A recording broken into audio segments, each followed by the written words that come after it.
going to confess right off the bat, I'm a Disney dork dad. There's some alliteration for you.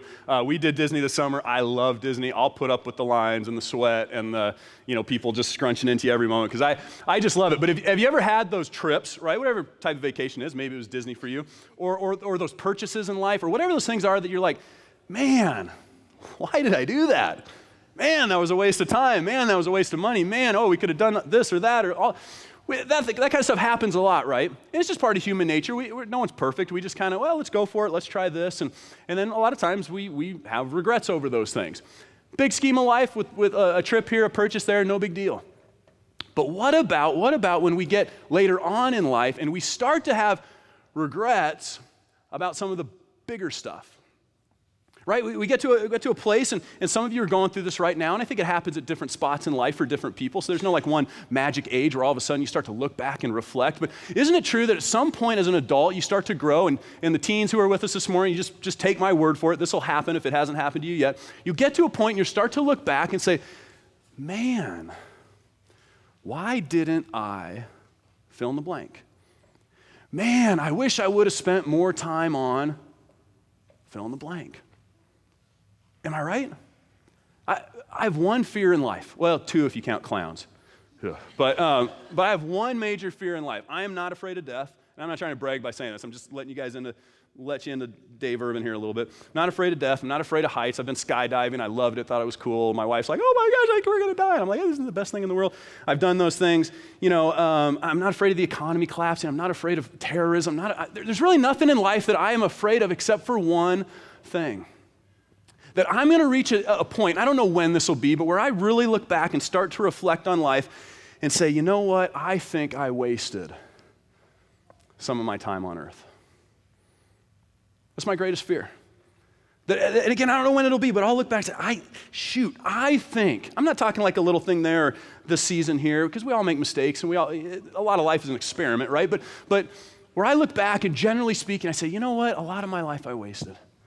I didn't spend time on the right things. I didn't give it my all where I should have given it my all, or maybe I gave it all in an area that, you know what, it didn't really need my all. In fact, it didn't need any of me, and it was a waste of time. Whatever the case may be, that's my biggest fear. And I think, hopefully this doesn't come off as offensive, you guys. I'm not trying to say I know your brain and know your heart or anything, but I think, I'm just taking a guess, that you share that same fear.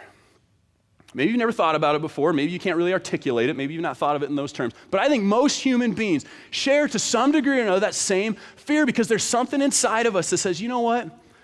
Life is supposed to be meaningful, and I'm supposed to make a difference. And there are certain things that are really important that I should pour into and experience the fullness of, and there are other things that probably are just a waste of time when it's all said and done. And I think as human beings, we fear getting that equation wrong. We fear that we're going to look back someday and say, man, I missed it. Some of you may already be at that point and you're kind of going through that process, you're going through some of that reflective stuff, but you don't even have to have gotten there yet to understand this principle, do you?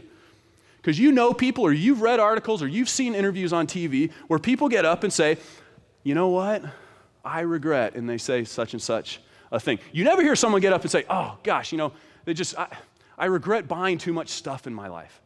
Or, I regret that I didn't play enough golf, or I regret that I should have worked harder, right? I didn't have enough stress in my life. I didn't have enough tension in my life. I regret all those things. Of course not. What people do when they're reflecting on that, and especially if you get to read it in a biography or see it in an article online or on a TV interview or something like that, you hear people over and over and over again saying things like, you know what, I regret that I didn't spend more time with my family. That I didn't use more time in my life to make a difference in the world, to really do something that counted. That I didn't spend more of my time figuring out how to have peace in my heart and to go through life with margin, with my time and my finances, and just, that's the kind of stuff we hear. Yet you and I, and it's just human nature, you don't have to feel bad about this if you find yourself relating to this at all. I'm in the same boat. You and I, by human nature, we tend to focus on things and strategize for things and plan for things and pour our heart and our lives into things that often won't be the things we look back on someday and say, I wish I would have done that. I wish I would have spent more time with this. I wish I would have avoided that. And this may seem so obvious, you guys, and I get that. But there is one If we don't start to make a change, if you can relate to that at all, if we don't start to make a change around this one simple idea, we will end up someday with those sorts of regrets. But here's the idea. In order to avoid tomorrow's regrets, and they're coming in some shape or form, right? Tomorrow's just another day away. Your life is moving constantly. In order to avoid tomorrow's regrets, we have to make the most important stuff today's priorities. Did you get that? In order to avoid tomorrow's regrets, you and we have to make the most important stuff of life today's priorities, or we will look back and say, I regret, I regret, I regret. I wish, I wish, I wish, and fill in the blank. Now that's obvious. That's not rocket science. You didn't need to hear me say that, but few of us, I'm afraid, and again, I'll put myself at the front of the line. Few of us live it out. Few of us really do that. Few of us say, I'm going to take the most important things, the things I know matter more than anything, and I'm going to plan and strategize and orient my whole life around those things. So when I get to be 60, 70, 80, whatever the case may be, and I reflect on my life, I'm not saying that I should have, I wish I would have, could have, on and on. I don't have those regrets.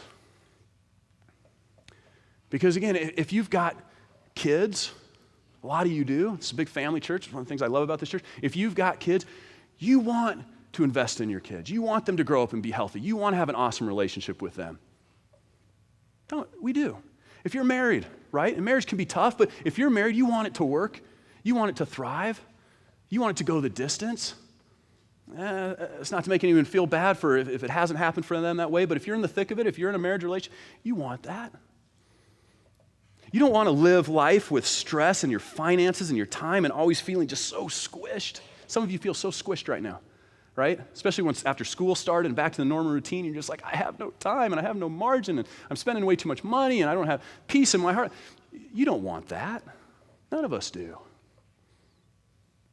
Ultimately, if you're a person of faith, if you're looking for a relationship with God, if you're trying to figure out, as Sharon talked about with Alpha, and get those questions answered and have that be something meaningful, you don't want to look back on life and say, you know what, I tried Christianity, I did church a little bit, but it really didn't make much of a difference. It really wasn't all that meaningful. No one wants that.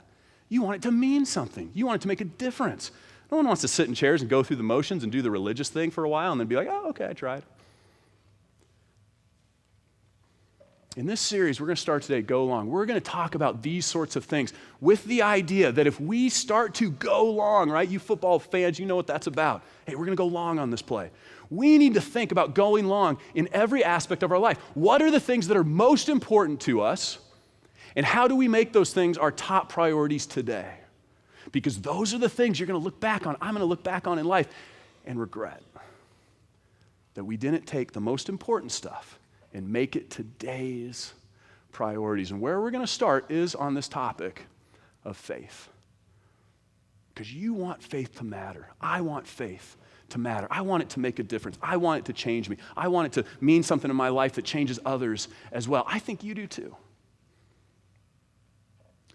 But we often don't experience that, do we? We kind of come in and out of church. We come in and out of faith. Kind of dabble a little bit here. We really believe hard for a while, but then we kind of fall away. And we're like, why doesn't it make more of a difference? Why hasn't this changed me?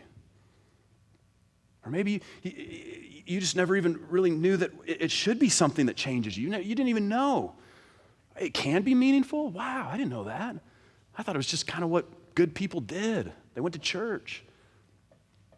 You want it to mean something. And the Bible tells us that for those of us who pursue faith, pursue God, pursue Jesus, but then kind of, we get it up into this thing where sometimes we put it on the shelf, and sometimes it's a big deal, and sometimes it's just nominal, and this, that, and the other, and sometimes we want it to be a meaningful thing, but it always ends up being like a lower priority than everything. You guys know what I'm talking about. The Bible says there's a reason for that. It's not rocket science. Why that happens. Why so many of us don't have a meaningful, transformative faith experience day in and day out for our entire lives on earth. It actually comes up a lot in the Bible. There's a specific place in the Bible we're going to look at this morning where this guy, we don't know exactly who it is, it was probably someone known as the Apostle Paul, wrote this letter that we've come to know as the book of Hebrews. It's in the New Testament, the new part of the book, the new part of the Bible. And in this part of his letter called Hebrews, the author basically brings up the reason why so many of us struggle to have meaningful faith, why so many of us struggle to not just stick with it and stay the course, why so many of us struggle to have our faith be the priority that we know it should be. But he's specifically talking to people, right? You and I kind of understand there's so much competing for our attention, our time, and our energy and all that. We can kind of like, if we're real with ourselves, we can figure out what gets in the way and what steals our attention and why we kind of put church and faith on the back burner and all those sorts of things. We can do that. What you have to understand is this author who was writing the book of Hebrews, he was writing to people who were facing the, you know what, do I stick with it? Do I not? Do I hang in there? Do I not? Do I make this the highest priority of my life? Do I not? Because depending on their choice, they could die. He was writing to a group of people at a time when to be a Christian and to let people know about it and to have it be like a serious life, that could really cause you some problems. Not just, oh, I can't make every soccer league I want to, or oh, I just, won't get to watch every football game I want to, or oh, people will kind of think I'm a dork because I do the Christian thing. No. I mean, like, it could cost you your life.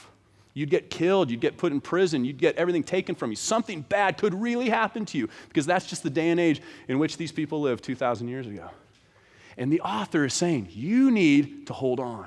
You need to hold on. Your faith was meant to be something that transforms you from the inside out every day. Your faith is meant to be something that absolutely has more meaning to you than anything else in this life on earth. And he was telling it to people who had far worse problems than you and I when it came to competing priorities for faith. And what we're going to do is we're going to look at just a couple of verses here in Hebrews chapter 10. And it says this, and again, if you want to kind of get the greater context, you'd have to jump in and read, and I encourage you to do so. Read Hebrews. It's a fascinating book. Maybe start at the beginning of chapter 10 just to kind of know the buildup. We just don't have time today to go into all of it. But in verse 23, this author who I've told about, and remember the audience, right, who I also just told you about as well, he says, let us hold unswervingly to the hope we profess. For he who promised is faithful. Now, I don't know, I never use the word unswervingly. I don't even know if that's a real word, but just here's how to picture. I've tried to come up with it in my mind, right? You're driving down the road and you're not paying attention, you're not doing the right thing, and you can swerve your car and you kind of come in and out of lanes, or unfortunately people, if they've been doing the wrong things, that can definitely happen, and that's why we have laws against those sorts of things, right? Unswervingly is to stay the course. So if this is swervingly, again, just roll with me here. I don't know where that word came from, but here's the idea. This is unswervingly. Keep going. Stay the course. Hold on, this author says, hold on to the hope you profess. Hold on to it unswervingly. Don't let go. Don't go in and out. Don't take a season, well, I'll be into the church thing for a while and then I'll get out of it. Don't do that. And here's why. Because what you've put your hope, if you've gotten to the place where you're looking into Jesus, looking into faith, and you've kind of started to put your hope into it, even if just a little bit, but you're thinking, this is good, this is right, this could change me, maybe this is the way to God, on and on. If you're at that point, the author's reminding his listeners and us today, he who promised is faithful. In other words, this is legit. If you're here today, right, and you're just anywhere on the spectrum, it doesn't matter, but if you're at a place today where you're like, I think I'm into Jesus. I think I want to make him a part of my life. I think I want to follow him. The author is telling us, you've made a good choice. This is totally legit. For he who promised is faithful. And guess what? He's never going to let go of you, so you better not let go of him. Jesus is the way, the truth, and the life. Jesus is life itself. You've made a good choice to put your hope in him, so be unswerving in your devotion to it. Don't let go. Don't jump in and out. Don't put your faith on the shelf for certain seasons. When things get really busy, don't say, oh, there's too much going on, I'll do church later. Don't do that, because he who promised is faithful. Which then, if that's true, the author is going to tell us, then we should be different. We should live a different life. There should be something that comes of that if our faith, our hope in him is true and real. And listen to what he says. And let us consider then, that's kind of the implication. Because this is true, let us consider how we may spur one another on toward love and good deeds. Let us consider, if you're holding unswervingly on to the hope you profess, if Jesus is legit, and he certainly is, here's what you need to do next.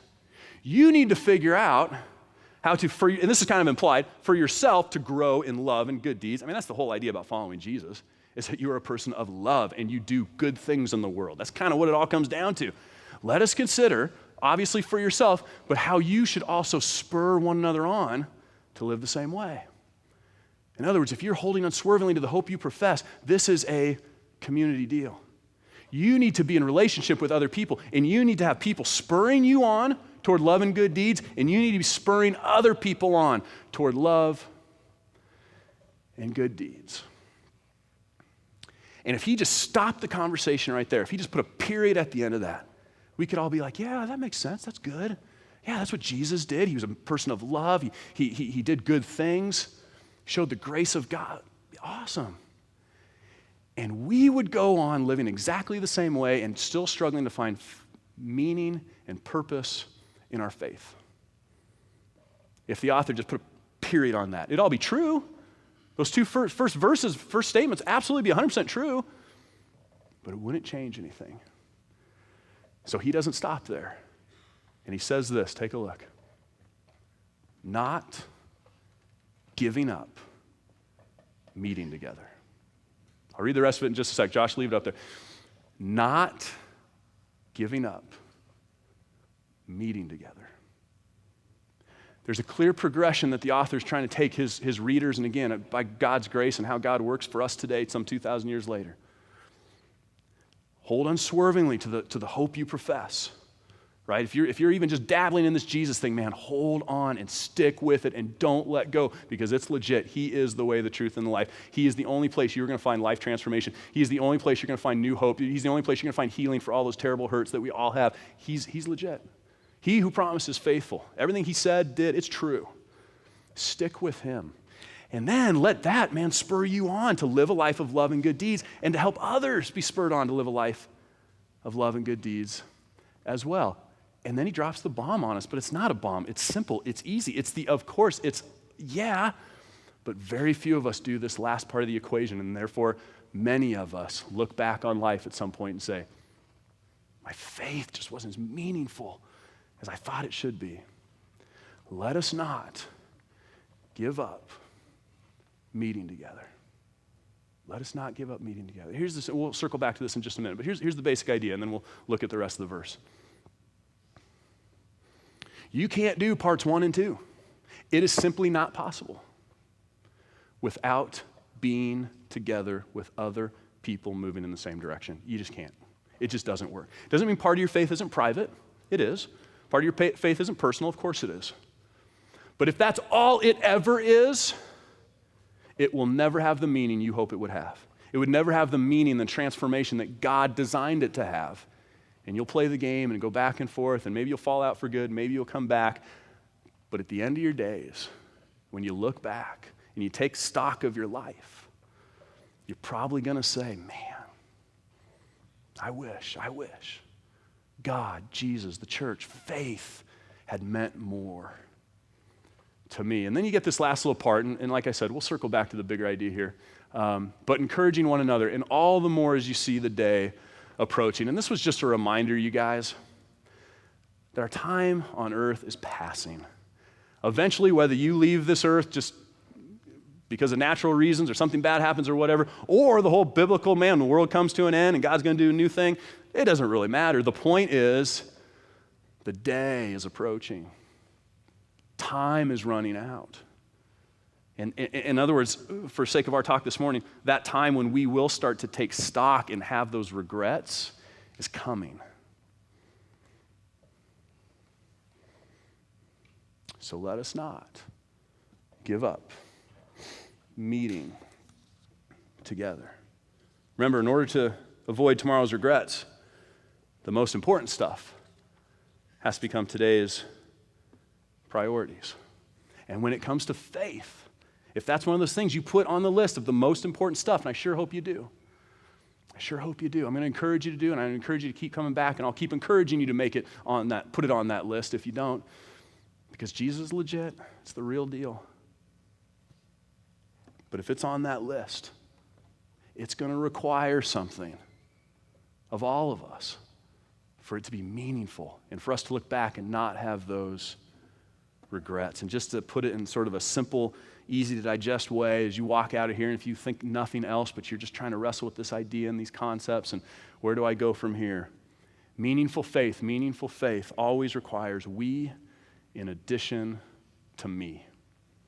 Meaningful faith always requires a we in addition to me. If you try to buck up against that rule, if you try to get around it somehow, if you try to say, oh yeah, I get it, and that's happy pastor talk, and of course there's some verses on people hanging out and loving each other, but come on. It won't work. It absolutely just won't work. Faith can't just be about me. It's my thing, it's personal, it's private, I keep it to myself. That's just not how it was designed. Christianity isn't a solo sport. For it to be meaningful, for faith to be meaningful, we have to have others spurring us on toward love and good deeds. We have to. We have to. A life of love, a life of good deeds, a life of obedience to God, a life of transformation. That's what meaningful faith is all about.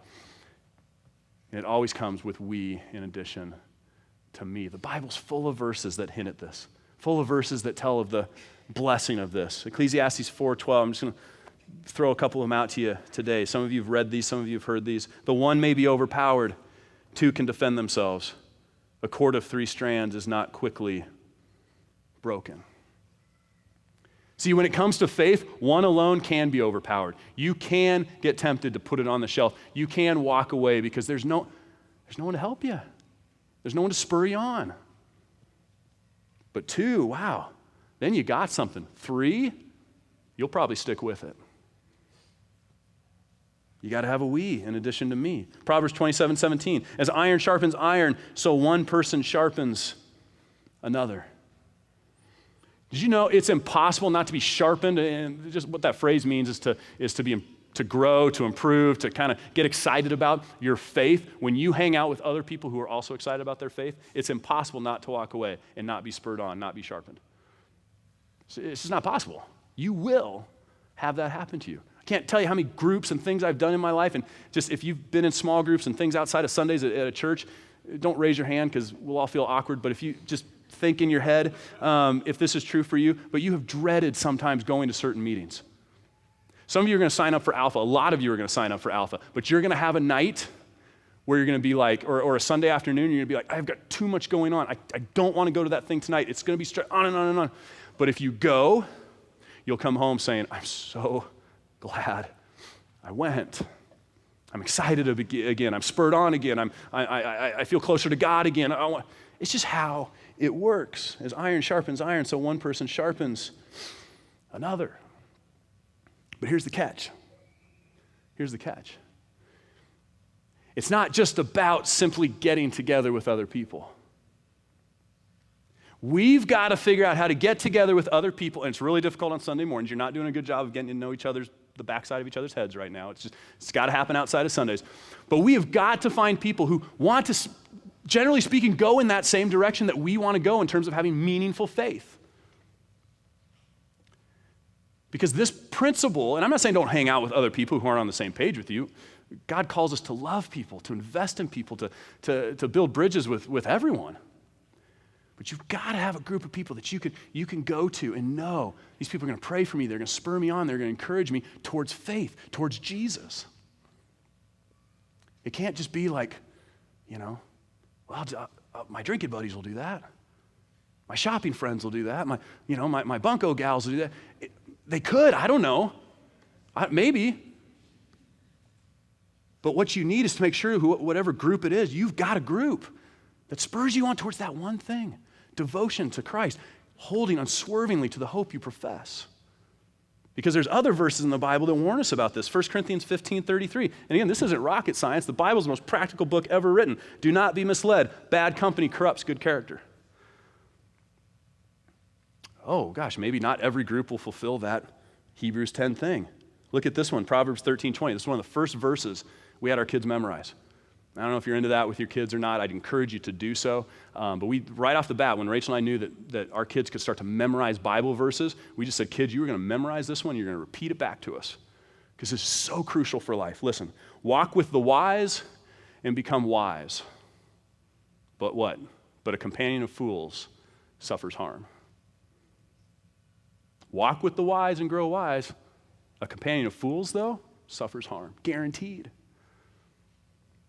So it's not just like, well, I'll just find some people. I'll just find some folks. I'll just find nice guys. I'll just find people who like me for, whatever. Great, that's part of it. But will they spur you on? In the context of your faith, will they care for you? Will they support you? Will they encourage you? Will they pray for you? A meaningful faith always requires we in addition to me. And I get the time thing. I get the my life's too busy thing. I get all the distractions and complications thing, but we're all in that boat. And here's what I've concluded for my own life. I don't not have the time. I'm too busy to not be in a group of people who can spur me on towards love and good deeds. Because if I don't have that, it will get put on the shelf. I'll go in and out. I can do it as a pastor, you guys. Seriously, a lot of pastors can.